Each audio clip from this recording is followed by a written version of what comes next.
This is Law and Order, SVU, Season 1, Episode 10, Closure Part 1. We open up to an apartment, and there is a blonde sitting in a chair, wet hair, fresh out the shower, lights a cigarette, and calls 911. What's your emergency? I've been raped. We jump to Olivia Benson, woken up by her beeper going off. But wait, somebody's in bed with her. It's Cassidy. What happened there? He says, that was incredible. And Olivia is just rocking this like, I just got fucked hair. And she just says, yeah, don't get used to it. Benson arrives at the hospital. Hey, I'm looking for a 1044. The nurse at the counter says, which one? Meaning there's more than one rape tonight. That sucks. Oh, a white female, 29? Hey, I think that's me. We officially meet our victim. Her name is Harper Anderson. She's already been waiting there at the hospital for about 45 minutes. I'm gonna need you to describe the assault. Harper says, okay. He grabbed my ankles, grabbed my wrists, hit my face. There was vaginal penetration. He didn't use a condom. He ejaculated on my stomach. Wiped it off with a t-shirt, and then he made me shower. Oof, that's a lot. But we're just getting started. It's 1:03 a.m. when they start the exam. First up, the photos. Photos of bruises, photos of her eye, flashes right in her face, Polaroid pictures of really personal things. We've got to swab her mouth, scrape under her fingernail, blood work, vaginal swabs, comb the pubic hair, take these pills now, take these pills later. Your STD and AIDS tests will be back in 24 hours, and then we'll retest you in 6 months. This takes hours. Once that's done, they need a formal statement. We can definitely wait till the morning when you're rested. She says, no, I just want to get it all done with now. Jump to the precinct for the formal statement. It's 3:45 a.m. when they start. Okay, tell us everything from the beginning. Okay, there was a street fair that night. It was loud, so I wore earplugs. I woke up and this dude was standing over me. She said she made a point of looking at the clock. The whole thing lasted 42 minutes. He took her ring off and then pushed her nightgown up so that her mouth was showing. And then he tried to kiss her, and when she pulled away, he hit her. While he was assaulting her, he used the phrase, is this how you like it? After he was done raping her, he had her take a shower, held a gun to her head. She didn't see the gun, but she felt the gun. Before he left, he made her lay on the floor and count to 20. Jump ahead to 4:36 a.m. and they're still questioning her. What did he look like? He was tall, thin, white, sandy hair, cold eyes, not nervous. He smelled like expensive cologne. She's describing her grandmother's ring, kind of a one-of-a-kind piece. Finally, at 6:13 a.m., they're done with the interview. 7:01 a.m., Olivia is dropping Harper off at her boyfriend's apartment. We're back at the crime scene, Harper's apartment, and Stabler's looking like a magician in his little gloves. The perp came in through the window, it was unlocked, left through the front door. Cassidy's at the crime scene too. He's playing devil's advocate and questioning the victim. And what is this? It's some pot. That delegitimizes everything that she said, doesn't it? Maybe she was high, maybe she was paranoid. Benson's obviously not having it. We're back at the precinct and we're going over the evidence. She was hit on the left side of her face, meaning the perp was probably right-handed. Cassidy's in the corner. Oh, that really narrows it down. The shower had been turned on. Yeah, but the soap didn't get touched. Oh my God. He smelled subtle, like fancy cologne. Not many junkies smell expensive. He tried to kiss her, so maybe he's living in a fantasy world. Man, you guys gotta really talk to her about the pot. Okay, fine. We'll go bug Harper about this tiny bit of marijuana. Does that make you fucking happy, Cassidy? So Benson and Stabler go to talk to Harper at work about the pot. Mind you, this is one day after the assault happened. This is literally what you're concentrating on? Seriously? She's pissed. Duh. I would be too. Benson and Stabler are back at the apartment and the landlord is changing the locks. They want to go around and ask the neighbors if they saw anything. First up is this old grandma who's got this mush voice. I didn't see anything, but I know who did. They turn around and look at where she's pointing. There's this dude comically behind this curtain and he just goes, Let's go talk to Peeping Tom up there. This guy has like the oiliest forehead you've ever seen. And he claims that he doesn't know Harper. Oh, are you sure? She just lives over there on the 3rd floor. Oh, you mean 7th floor? Oh, shit. Okay, you got me. Okay, dude, spill it. What did you see the other night? This guy saw the whole thing. And he was able to corroborate all the details of the assault. Except for one. He doesn't know what the guy looks like. Because by his own admission, he wasn't looking at him. Gross. We're back at the precinct and Jeffries has been cross-referencing information, looking for other victims that use Harper's gym, that use her grocery store. Plenty of assault victims, none that match the MO. But Cragen hits the jackpot. Somebody just used her credit card to buy $500 worth of packed meats. They're gonna bring him in. And I'm thinking good, because I want to meet a dude who steals a credit card and buys $500 worth of packed meat. On the way to talk to this guy, we get this weird interaction between Cassidy and Benson. Cassidy is essentially like, hey girl, wanna fuck again? She's trying to let him down really gently.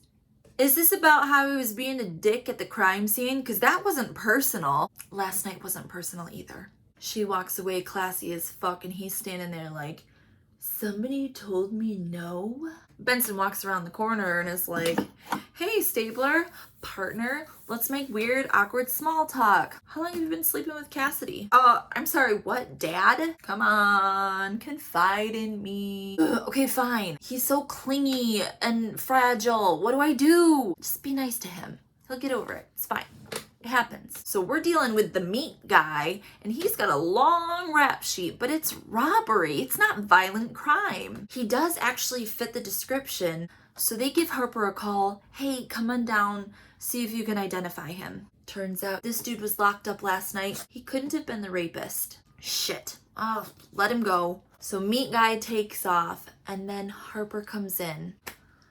Oh shit. I am so sorry. It's not actually him. On-screen text says 6 months later. 6 months! We see Benson at the precinct getting ready for a date. And then we see Cassidy still can't get over it. You didn't have time for me. You didn't like me. Blah, blah, blah. Jeez, Cassidy, don't you have like a keg stand to do or like have some Tony Hawk to play or something? Fuck off! Before Benson can get out the door, Cragen calls her in. There's a different detective in Cragen's office, and this detective describes an attempted rape that just happened, that the MO fits Harper's rape case from 6 months ago. This time he's wearing a mask, so he's getting more sophisticated. It's real polite, but says he has a gun. She has a gun under her mattress. She pulls the gun on him, and when she flips on the light, he's not holding a gun. He's holding a fucking curling iron. She froze, he ran, and they were able to pick him up. There was no physical evidence left by this guy. He's a rich dude who has a great lawyer on retainer. We know who this dude is. Let's see if we can get an ID from Harper. She said before that she could for sure identify her rapist. Benson goes to the house of the second victim, Jane Tyler, to get a statement. And while she's there, Jane mentions that he stole her watch. It had her grandfather's name Leo engraved in the back of it. The stolen property, that wasn't in the original police file.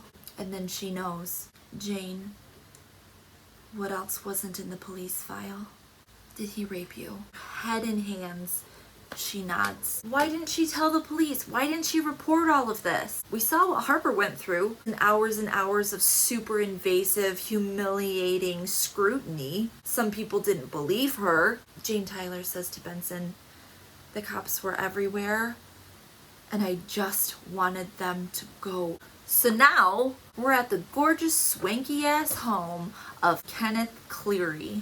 His wife answers the door. Hello? Oh, Kenneth, someone is here to talk to you. Kenneth comes to the door, scooping up his son in a show of amazing fatherhood.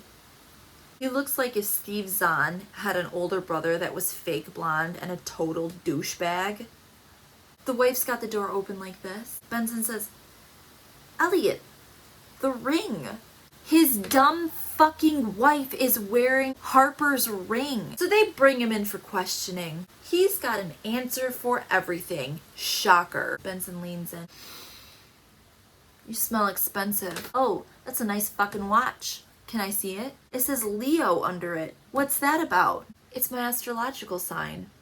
What? Of course this douche lawyers up.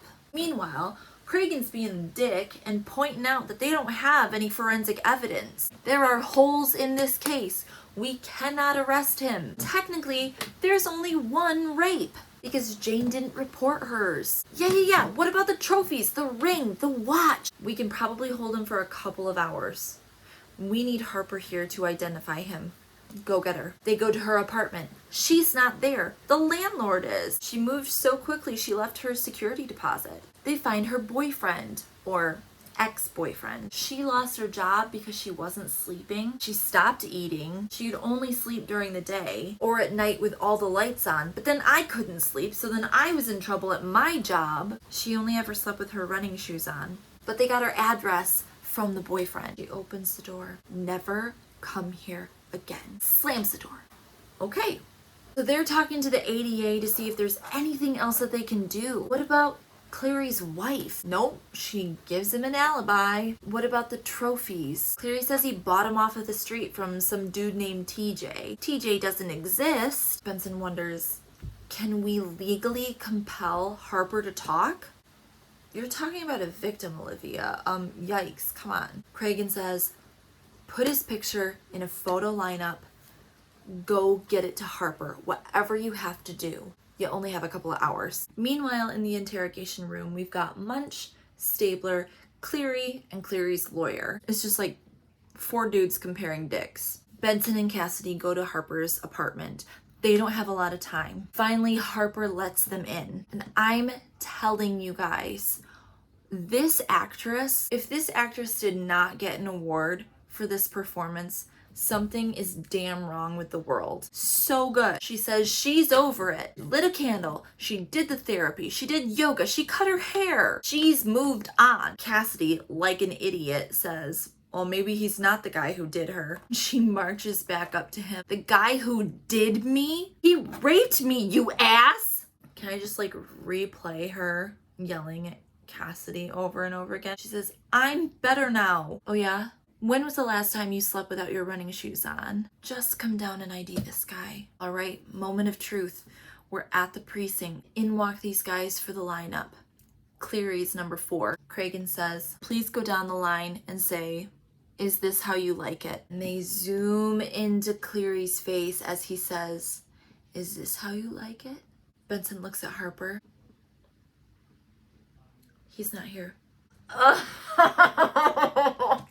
Benson and Harper are walking out. Harper saying, whew, I'm so glad he wasn't here. Oh my God, I have something for you. She gives her her ring back. Where did you get this?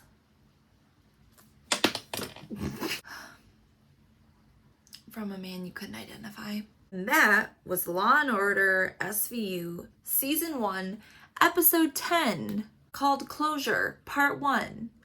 Goddamn, I hope there's a part 2 that is more closure than this shit. Jum jum.